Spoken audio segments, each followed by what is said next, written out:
Closer Than You Think, Part 1. The hidden power within. The night was cold, and the small diner's neon sign flickered against the rain-soaked glass.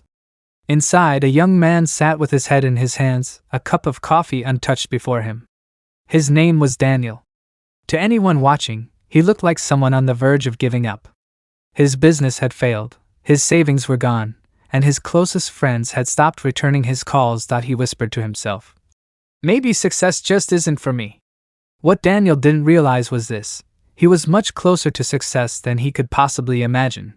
He only needed to recognize the signs that greatness was already taking shape inside him. Napoleon Hill once wrote that success often comes disguised in the form of temporary defeat. Those who quit never realize how close they were to victory. Daniel was standing at that invisible line. And what would make the difference wasn't luck, money, or talent. It was his ability to master himself. 1.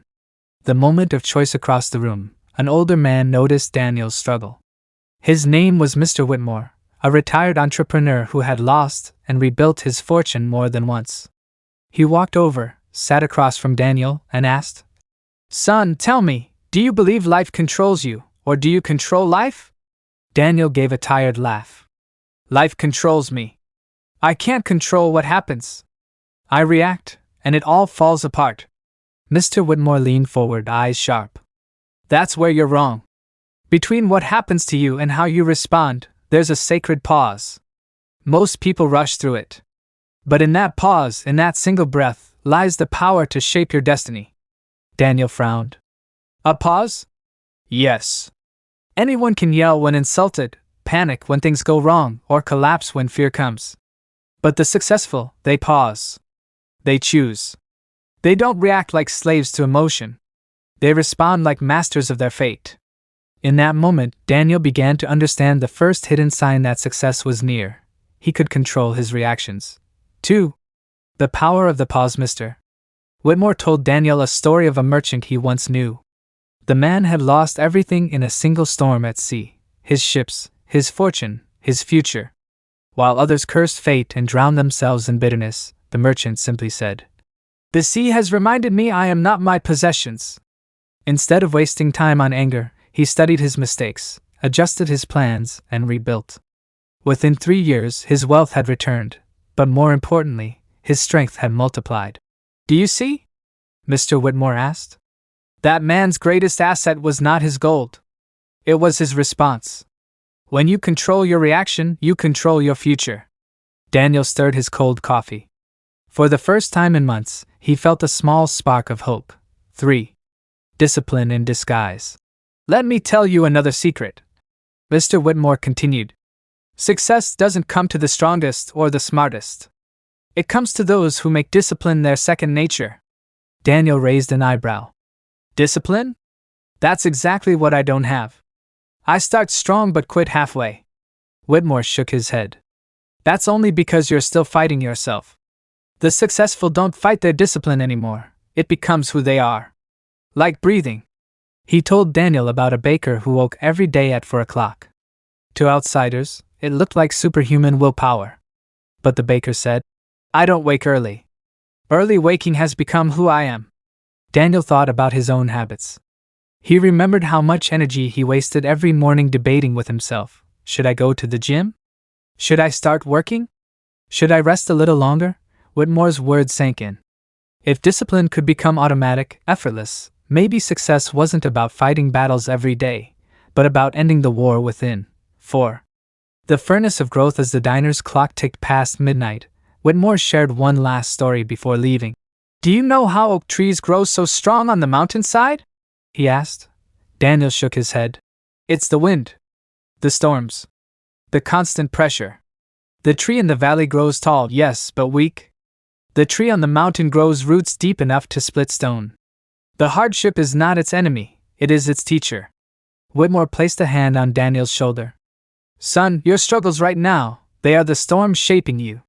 Most men see obstacles as curses. The wise see them as blessings in disguise." 5. A shift in perspective. Daniel walked home that night with no money, no plan, and no guarantee. But something inside him had changed. For the first time in months, he didn't feel like a victim. He felt like a craftsman, shaping his future with every response he chose, every habit he formed, every obstacle he faced. And though he didn't know it yet, this mindset shift, the ability to pause, to choose discipline, to see growth in hardship, was the very sign that success was drawing near.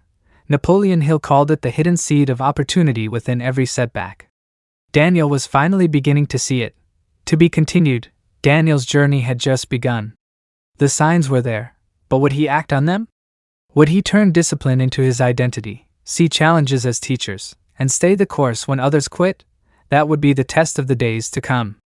White heavy checkmark. That's part 1. Approximate 1,000 words, story-driven, Napoleon Hill inspired, simple American-style language. Closer than you think. Part 2. Forged by struggle, strengthened by gratitude. The storm had rolled in without warning. Rain hammered the roof of the small shop, and wind rattled the glass windows. Inside, Daniel sat with Mr. Whitmore, the older man who had begun mentoring him. The night before, Whitmore had taught him about the power of controlling his reactions and building discipline into second nature. But tonight, the lesson would go deeper. Daniel, Whitmore began, tapping the wooden table with his finger. Have you ever noticed the difference between a valley oak and a mountain oak? Daniel shook his head. A tree's a tree, isn't it? Whitmore smiled knowingly. Not at all. The valley oak grows tall and straight, its wood soft and weak. The mountain oak is twisted and gnarled, yet its wood is dense and unbreakable. Do you know why? Daniel leaned forward. Why? Because the mountain oak has fought the wind every day of its life. The valley oak has lived sheltered, untouched by storms. One looks perfect but breaks easily. The other looks scarred but can withstand anything. The words sank into Daniel's mind like stones into deep water. 1. The value of struggle. Whitmore's eyes grew serious. Life works the same way, son. People who grow up too comfortable, shielded from challenge, might look fortunate. But when real hardship comes, and it always comes, they crumble. They have no experience of overcoming, no reserves of strength. Daniel thought of his own failures, the bankruptcy, the humiliation, the nights he couldn't sleep. For months he had cursed those struggles as proof that he wasn't cut out for success. Now, for the first time, he wondered if they were shaping him instead of destroying him. Whitmore continued. The challenges in your life are not accidents. They are training exercises, each one precisely designed to build a strength you didn't know you had. Every obstacle asks you the same question: who will you become because of me? 2. Resistance creates power. They sat in silence for a moment as the storm outside intensified. Whitmore finally spoke again, his voice steady. Think about it. Without pressure, coal never becomes a diamond. Without resistance, the eagle never learns to soar. A muscle that is never challenged remains weak. A heart that is never tested remains shallow. Daniel nodded slowly. Seneca once wrote. Whitmore said, fire tests gold. Adversity tests strong men. And Napoleon Hill taught that every adversity carries with it the seed of an equal or greater benefit. But only if we recognize it. Daniel let the words roll through his mind. Could it be that the bankruptcy, the loss of friends, the endless nights of worry, were all shaping him into someone stronger? 3. The blacksmith's lesson. Whitmore leaned back, eyes distant as if recalling an old memory. I once knew a blacksmith, he said. His back was crooked, his hands scarred, his face weathered by years at the forge. People mocked his appearance. But when I asked him if it bothered him, he smiled and said, these scars are my credentials. This bent back carries the weight of my craft. Daniel pictured the man. What others saw as weakness, the blacksmith saw as proof of strength. His imperfections had become his perfection. The same hammer that shatters glass, Whitmore said firmly, forges steel. Struggle isn't meant to break you. It's meant to reveal what you're truly made of. 4. The farmer's gratitude. The storm outside began to quiet, and Whitmore's voice softened. There's another side to this lesson.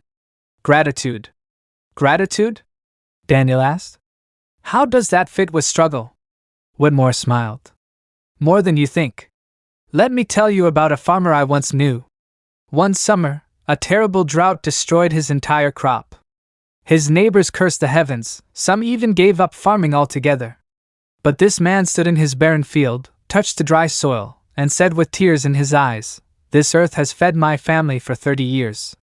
One silent season does not erase 3 decades of generosity. Daniel's chest tightened. That farmer had lost everything and still managed to be thankful. Do you see? Whitmore asked.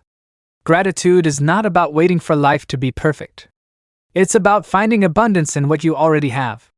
The ungrateful man will always feel poor, no matter his wealth.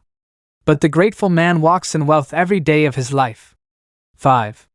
Gratitude changes everything. Daniel sipped the tea Whitmore had ordered for him. For the first time, he noticed its warmth, its simple comfort. Gratitude, Whitmore said, isn't just about feeling good. It changes how you act. When you're thankful for people, they give you more of their best. When you notice opportunities instead of problems, you take action while others freeze. Gratitude makes you resilient. When hard times strike, you don't forget what remains good. You can endure, because your heart is anchored in abundance. Daniel thought of how much time he had wasted counting his losses instead of his blessings. He had food, he had his health, he had a mind that could still dream. Perhaps he wasn't as poor as he thought. 6.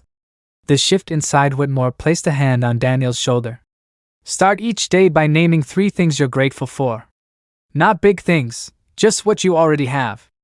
Breath in your lungs. A beating heart. The chance to choose again today.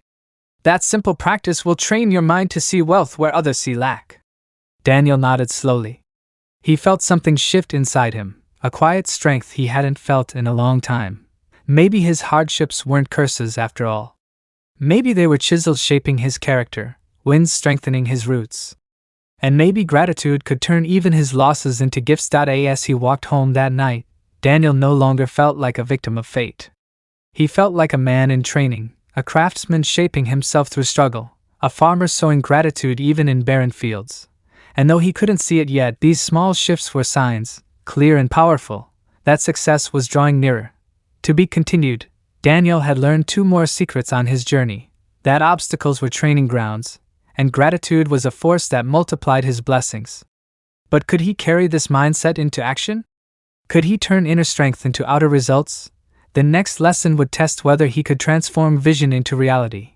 Why heavy check mark? That's part 2 rewritten, about 1,000 words, Napoleon Hill style, story-based, simple American English. Do you want me to now continue with part 3, where Daniel learns about vision, energy, and momentum on his success journey? Part 3. The Hidden Keys of True Success. Timothy Caldwell leaned back in his chair, staring out the dusty window of Dr. Harding's study. The morning sun broke through the glass, scattering golden light across the shelves of old books. He felt a quiet strength stirring inside him, something he hadn't felt in years. For weeks, Dr. Harding had been guiding him, step by step, into the deeper principles of life. Principles that went beyond money, beyond business, beyond appearances. And on this day, the old doctor leaned forward, folded his hands on the desk, and said with a spark in his eyes, Timothy, there are truths in this world that separate the average man from the exceptional one. They are not taught in schools, nor written in ledgers. But they shape the destiny of every person who learns them. Do you want to know the next secret? Timothy nodded, his curiosity burning. Dr. Harding smiled. Then listen carefully. Gratitude, presence, and authenticity, these are the hidden keys. Most men chase wealth and recognition, but they ignore these 3 treasures. Yet without them, no success can last. The grateful farmer. Dr. Harding rose and began to pace slowly. Let me tell you a story. Years ago, there was a farmer who lost everything. A storm swept across his fields, destroying his crops. His neighbors shook their heads, certain he would never recover.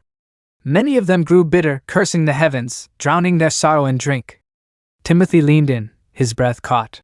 But this farmer, Harding continued, did something remarkable. Instead of giving in to despair, he thanked God for the small things he still had, his health, his family, his land. While others sat in bitterness, he looked for possibilities. And the very next year, his grateful heart led him to discover new farming methods. Those methods not only restored his fortune, they made him the most prosperous farmer in the county. The doctor paused, letting the lesson sink in. This, Timothy, is the power of gratitude. It doesn't just change how you see life. It changes life itself. The man who is grateful in loss prepares himself for greater gain. Gratitude opens the door to creativity, resilience, and strength that bitterness will never know. Timothy thought of his own life, the setbacks, the disappointments, the times he had cursed his fate instead of blessing what remained. He felt the truth of Harding's words, the mastery of presence. "No," Harding said, his voice lowering. "Gratitude is the first key. But the second is presence. The ability to live fully in the moment before you." He tapped his desk for emphasis. "Do you know, Timothy, why so many men fail? It is not because they lack talent. It is because their minds are scattered. They live in the past with regret, or in the future with worry, but never in the only place where power exists, the present moment." Timothy furrowed his brow. "You mean right now?" "Exactly," Harding said with a smile. "Right now. Think of the carpenter who shapes wood with complete attention. Every cut is precise, every joint exact, every nail struck with care. His work endures because he is wholly present. Others may have skill, but their distracted minds betray them. They rush, they guess, they forget, and their creations collapse." Timothy remembered men he had known who seemed almost magical in their focus.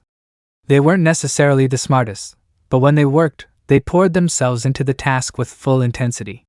He began to understand. Harding continued. "Most people treat the present moment as a nuisance, an obstacle between them and some future reward. They say, 'When I have money, then I'll be happy. When I succeed, then I'll rest.' But the wise man knows, the present moment is not the enemy of success. It is the very doorway to it. The past cannot be changed. The future cannot be predicted. But the present can be lived. And in that living lies all your power." The weight of performance. Harding's eyes grew serious. "The third key, Timothy, may be the hardest of all, authenticity." Timothy straightened in his chair. The doctor explained. "Most men wear masks. They perform for others. They pretend to be stronger, richer, wiser than they are. They hide their fears, their flaws, their struggles. But this performance comes at a terrible price. It drains their strength, clouds their spirit, and makes them prisoners of their own pretense." He paused, then added softly, "But the man who dares to be real, to be himself, becomes free. He does not waste energy pretending. He does not fear being exposed. He does not juggle false identities. He walks in the world as himself, and that honesty creates trust. And trust, Timothy, is the foundation of all lasting success." Timothy swallowed hard. He thought of all the times he had pretended, spoken words he didn't mean, put on a face to fit in. It had always left him tired and restless. Could it be that true strength came not from performance, but from being real? The carpenter's lesson. Dr. Harding returned to his chair and leaned closer. "Let me tell you of another man I once knew. A simple carpenter. His work was famous in the region, though he never boasted. One day I asked him why his furniture seemed to hold a quality that others could not match. He lifted a single nail and said, 'This nail demands my full attention. If I give it less, both the nail and I suffer.'" Harding's voice softened. "That, Timothy, is mastery. Gratitude for the chance to work. Presence in the task at hand. Authenticity in his craft. His creations bore the mark of a man fully alive in each moment. And because of that, his work was touched with excellence." The call to courage. The room grew quiet. Timothy felt as if the old man's words were sinking deep into his bones. Gratitude. Presence. Authenticity. These were not just ideas. They were living powers, waiting to be practiced. Dr. Harding finally asked. "So tell me, Timothy, will you live like the many, scattered in worry and performance? Or will you live like the few, grounded in gratitude, anchored in presence, and fearless in authenticity?" Timothy's voice trembled, but his eyes shone with resolve. "I will choose the latter. I will live as the man I was meant to be." Harding nodded, satisfied. "Then, my boy, you have just taken another step toward mastery. And few men ever do." Timothy knew, in that moment, that his life would never be the same again. Sparkles. End of Part 3. Part 4. The Power of Definite Purpose. The rain was falling gently outside Dr. Harding's study. Timothy Caldwell sat by the fire, his hands wrapped around a warm cup of tea. He had spent days thinking about the last lesson: gratitude, presence, authenticity. It had already changed how he looked at his own life. But he sensed the doctor had more to teach, and he was right. Doctor. Harding leaned forward, his voice steady and firm. Timothy, we have spoken of the qualities that shape a man from within. But now we must speak of the force that directs him forward. Without it, even the greatest talents are wasted. With it, even the humblest man can move mountains. Timothy raised his eyes. What force is that? Harding smiled faintly. The power of definite purpose. The drifting majority. The doctor rose and began to pace the room, hands clasped behind his back. Look around, Timothy, and you'll see most men drifting through life. They rise in the morning because the alarm clock commands them. They go to work because it is expected. They do what others tell them, chase what others praise, and complain when life brings them nothing more. These men are like ships without rudders, tossed about by every wave of circumstance. And where do they end up? Nowhere worth speaking of. Timothy nodded. He knew many such men. He had even been one of them, moving from one thing to the next without real direction. But, Harding continued, there are a few who live differently. They are clear, focused, unwavering. They know exactly what they want, and they aim everything in their life toward it. These men become leaders, inventors, builders. Their power lies not in luck but in their purpose. The story of Henry Ford. Harding paused by the window and gazed out into the rain. Do you know the story of Henry Ford? Timothy shook his head. Ford was not the most educated man of his time. He was not the wealthiest, nor the most connected. But he had something far greater, a clear and definite purpose. He believed that every family in America should own an automobile, and he devoted his life to making that vision real. While others mocked him, while experts called him a fool, he pressed forward with relentless determination. And because of his purpose, he reshaped not only an industry, but an entire nation. Harding turned, his eyes shining. You see, Timothy, purpose creates power. It transforms an ordinary man into a force that nothing can stop. The fire of desire. Timothy leaned forward, eager. But how does one find such a purpose? The old doctor's voice softened. It begins with desire. Not a passing wish, not a vague hope, but a burning desire, so strong it refuses to be ignored. Napoleon Hill taught that every great achievement starts with this fire in the heart. Without desire, there is no drive. Without drive, there is no progress. He set his hand on the desk. You must ask yourself, Timothy, what do you want more than anything else? Not what others expect of you, not what seems safe, but what calls to you from the depths of your soul. That desire will reveal your purpose. Timothy sat back, deep in thought. What did he want more than anything else? The question burned inside him. The miner who quit too soon. Dr. Harding broke the silence with another story. There was once a miner who labored for years, digging for gold. He grew tired, discouraged, and finally sold his claim for a few dollars. The man who bought it dug just 3 feet further and struck one of the richest veins in Colorado. The first miner had everything he needed, but he lacked persistence because his desire was weak. He did not have a definite purpose to drive him. And so he quit, just short of success. The doctor's voice grew sharp. Do you see the lesson? Without a clear purpose, men surrender at the first obstacle. But with purpose, they endure. They press on when others fall away. And in that persistence, they find victory. A map for the journey. Harding sat down again and looked Timothy in the eye. Purpose, my boy, is a map. Without it, you wander in circles. With it, every step takes you closer to your destination. But a map alone is not enough. You must also commit to the journey. You must make your purpose definite, specific, unshakable. He leaned forward. Do not say, I want to be successful. That is vague and powerless. Say instead, I will build a business that provides honest work for 100 men. Do not say, I want to be happy. Say, I will live each day with gratitude, presence, and authenticity. The clearer the purpose, the greater the power. Timothy felt his heart beating faster.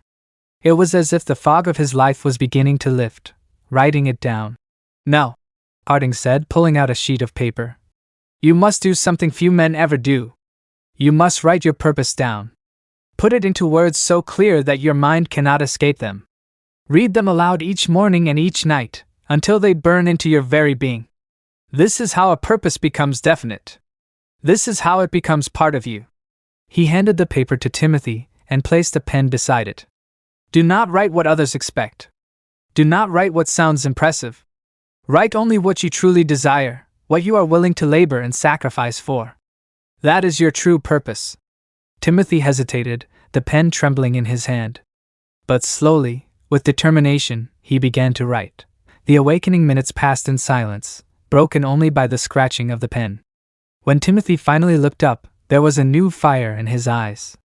He read aloud the words he had written. I will live a life of strength and truth. I will build a future not only for myself, but for those who depend on me. I will use my gifts with gratitude, presence, and authenticity, and I will not stop until my purpose is fulfilled. Dr. Harding listened, then nodded. Good. That is a beginning. Hold to those words, Timothy, and they will hold to you. Let them guide your choices, your actions, your very thoughts. And remember, a definite purpose is not just about you. It is about service, contribution, creation. The man who serves only himself soon falls. The man who serves others through his purpose rises high. The new path. As the fire crackled and the rain faded, Timothy felt something stirring inside him, a strength he had not known before. For the first time in his life, he was not drifting. He was not waiting. He was not guessing. He had a direction. He had a purpose. And in that moment he understood this was the secret that separated the ordinary from the extraordinary. Dr. Harding smiled knowingly. You have taken another step, Timothy. Few men ever do. Guard your purpose. Feed it daily. And it will carry you farther than you ever dreamed. Timothy's heart swelled with determination. Whatever trials lay ahead, he knew now that his path was set. Sparkles. End of Part 4. Part 5. The Mastermind Principle. The next morning, Timothy woke with a new kind of energy. The words he had written the night before, his definite purpose, still echoed in his mind. For the first time, his life had direction. But even as he dressed, a troubling thought gnawed at him. Was purpose alone enough? Could a man, no matter how determined, accomplish something great entirely by himself? Later that day, as Timothy entered Dr. Harding's study, the old doctor seemed to have read his thoughts. Timothy, Harding said with a warm but serious smile, you have found your purpose. But now you must learn something even greater. No man ever rises to greatness alone. The lone wolf illusion. Harding leaned back in his chair, his eyes fixed on the fire. Too many men, he said, cling to the illusion of being self-made. They boast that they pulled themselves up by their own strength, that they needed no one's help. But the truth is this: no great achievement has ever been the work of a single man. Behind every leader, inventor, or pioneer, there is always a circle of minds working together. Timothy frowned. But isn't independence a strength? It is, Harding replied. But isolation is a weakness. A man who relies only on his own thoughts is limited to his own experience. But when he joins forces with others, he multiplies his power. Napoleon Hill called this the mastermind principle, the coordination of knowledge and energy between two or more people who work toward a definite purpose in harmony. The power of two minds. Harding leaned forward, his eyes glowing with conviction. Have you ever noticed, Timothy, how a conversation with the right person can spark an idea you never would have found alone? Or how encouragement from a friend can give you the strength to endure what once seemed impossible? That is the beginning of the mastermind. When two minds come together with mutual trust and shared purpose, a third, invisible mind is created, greater than either alone. Timothy thought back to his past. The moments he had made progress, he realized, were always when he had someone by his side. A mentor. A friend. A partner. Alone, he often faltered. Together, he advanced. The story of Edison and Firestone. Consider Thomas Edison, Harding said. He is remembered as one of the greatest inventors in history. But do you know his real secret? He surrounded himself with brilliant minds. Henry Ford, Harvey Firestone, and others, they formed a circle of friendship and ideas. They met often, walking in the woods, sharing thoughts, encouraging each other. Each man brought his own knowledge and strength. Together, they magnified one another. That is why they achieved what others only dreamed. He paused, then added softly, the greatest mistake an ambitious man can make is to walk alone when he could walk with allies. The farmer's two horses. Timothy listened closely as Harding told another story. There was a farmer with a heavy wagon stuck in the mud. He harnessed one horse to pull it out, but the wagon didn't move. Then he brought a second horse, and together they pulled with all their might. The wagon lurched, then broke free. Later, the farmer discovered that the two horses together had produced not double, but nearly triple the pulling power of one horse alone. Why? Because when forces work in harmony, they multiply each other. Harding's voice grew firm. That, Timothy, is the mastermind principle in action. Harmony multiplies strength. The danger of wrong associations. But, Harding warned, raising a finger, the mastermind only works when harmony exists. If the horses had pulled in opposite directions, the wagon would have remained stuck. So it is with men. The wrong companions can drag you down, poison your thoughts, and cloud your vision. One disloyal ally can undo the power of 10 good ones. Timothy thought of his own past, of men he had followed who led him astray, of so-called friends who mocked his dreams. He understood now why he had failed before. Choose carefully, Harding continued. Surround yourself only with those who believe in your purpose, who lift you higher, who call forth your best. Do not walk with those who laugh at your dreams, for they will one day laugh at your downfall. Building the circle. Timothy leaned forward. So how does one build such a mastermind? Harding smiled. Begin with honesty. Share your purpose with those you trust. Invite them to share theirs with you. Look for common ground, where your visions align. Then commit to supporting one another without envy or rivalry. Meet regularly, even if only to encourage and sharpen each other. In time, your circle will become your greatest treasure. He tapped the desk for emphasis. Remember, Timothy, riches, power, and success flow through relationships. The man who thinks he can succeed alone deceives himself. The man who builds a mastermind cannot be stopped. The blacksmith and his apprentice. Harding's eyes softened as he told one last story. I once knew a blacksmith whose strength was legendary. People asked how he could swing his hammer day after day without tiring. He would smile and point to his apprentice. Because I do not carry the fire alone, he'd say. While I strike, he stokes the coals. While I shape the iron, he cools it. Alone, I would wear myself out. Together, we forge endlessly. The old doctor's voice lowered to a whisper. That is the mastermind, Timothy. Not just shared labor, but shared spirit. Alone, a man burns out. Together, men burn brighter. Timothy's realization as Harding's words sank in. Timothy felt his chest tighten with both conviction and hope. He remembered nights of struggle when he had tried to carry everything himself, and failed. He remembered times when even one encouraging voice would have made all the difference. Now he understood, his definite purpose was the compass, but the mastermind would be the wind in his sails. He turned to Harding, his voice steady. I will not walk alone anymore. I will find those who share my vision. I will build a circle of strength. Harding's eyes gleamed with pride. Good, my boy. That is wisdom. Remember this, your future will be shaped not only by what you decide, but by who walks beside you. The unseen force. That night, Timothy wrote in his journal, My purpose gives me direction. My mastermind will give me power. Alone I am limited. Together we are limitless. I will choose my companions carefully. I will create harmony, not conflict. I will build a circle of minds united in vision, and through that circle, I will achieve what once seemed impossible. He closed the book, feeling a new strength surging through him. For the first time, he was not only walking toward his destiny, he could see that he would not walk alone. And somewhere deep inside, he felt the stirrings of an unseen force, as though invisible hands were already guiding him toward those who would one day join his circle. Sparkles. End of Part 5. Part 6.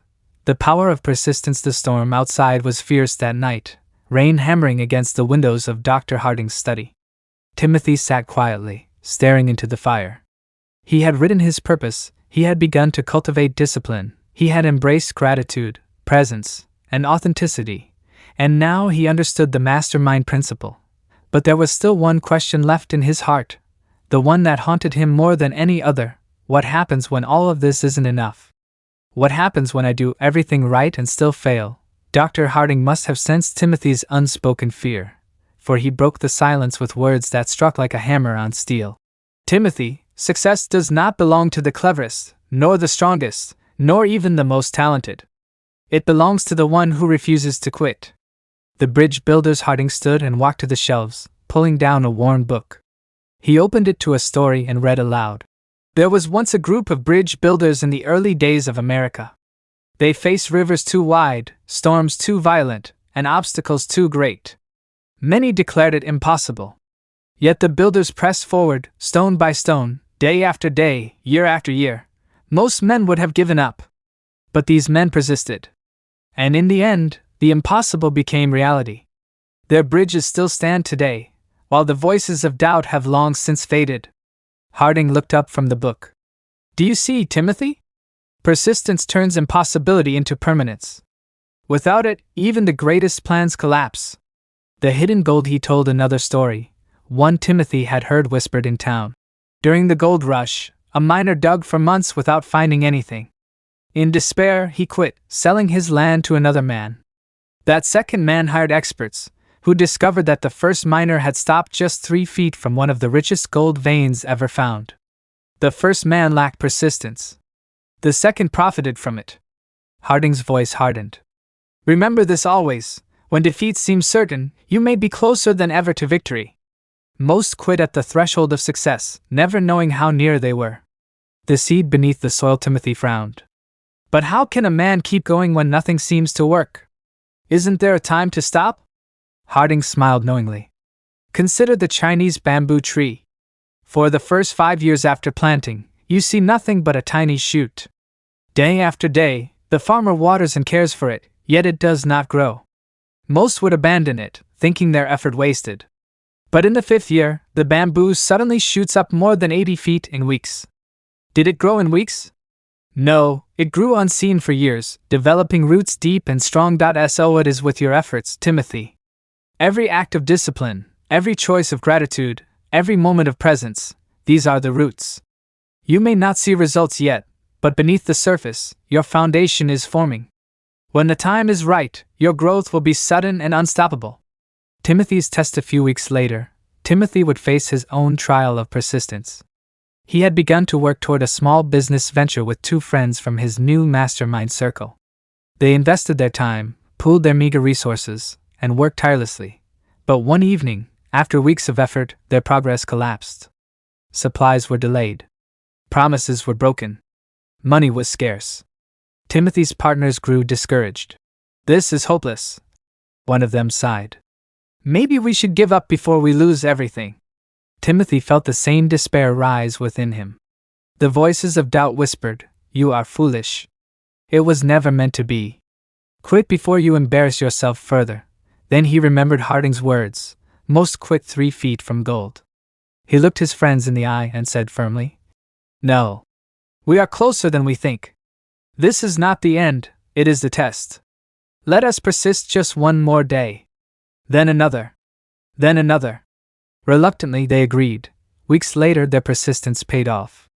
The delays cleared, the supplies arrived, and their small venture finally took root. It wasn't yet a grand success, but it was alive, and that was enough. The unstoppable law. When Timothy returned to Harding to tell the story, the old man laughed with delight. "Do you see, my boy?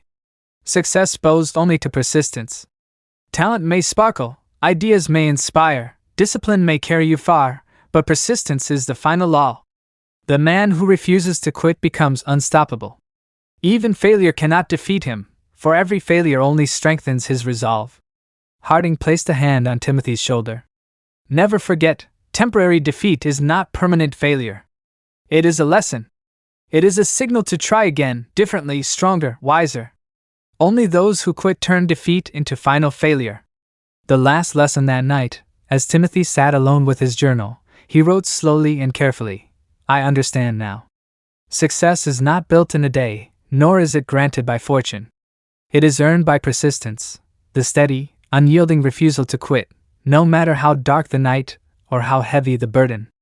My purpose is my compass, my discipline my engine, my gratitude my fuel, my presence my clarity, my authenticity my foundation, and my mastermind my power. But persistence is the key that unlocks them all. As he laid down his pen, Timothy felt a quiet certainty settle over him. He was no longer the drifting man he once had been. He was a man of purpose, and no storm could shake him now. Final words for you, friend. Timothy's story is yours as well. The principles that transformed his life: purpose, discipline, gratitude, presence, authenticity, the mastermind, and persistence, are the very same principles that can transform yours. And no matter what you face, no matter how many times you've stumbled, remember this truth: you are always closer to success than you think. Do not quit. Do not surrender. Keep pressing forward. Your bamboo will rise. Your gold lies just ahead. Your victory is waiting. Call to action. SEO optimized. If Timothy's journey inspired you, take a moment to backhand index pointing right. Subscribe for more powerful stories inspired by Napoleon Hill's timeless principles. Backhand index pointing right. Share this story with someone who needs encouragement today. Backhand index pointing right. Comment below with the challenge you're persisting through. Your words may inspire someone else to keep going. Sparkles keywords and SEO tags. Success mindset, Napoleon Hill principles, persistence story, motivational story, mastermind, power of gratitude, discipline, success habits, American motivational stories, closer to success than you think. Fire. End of part 6. The final lesson: persistence.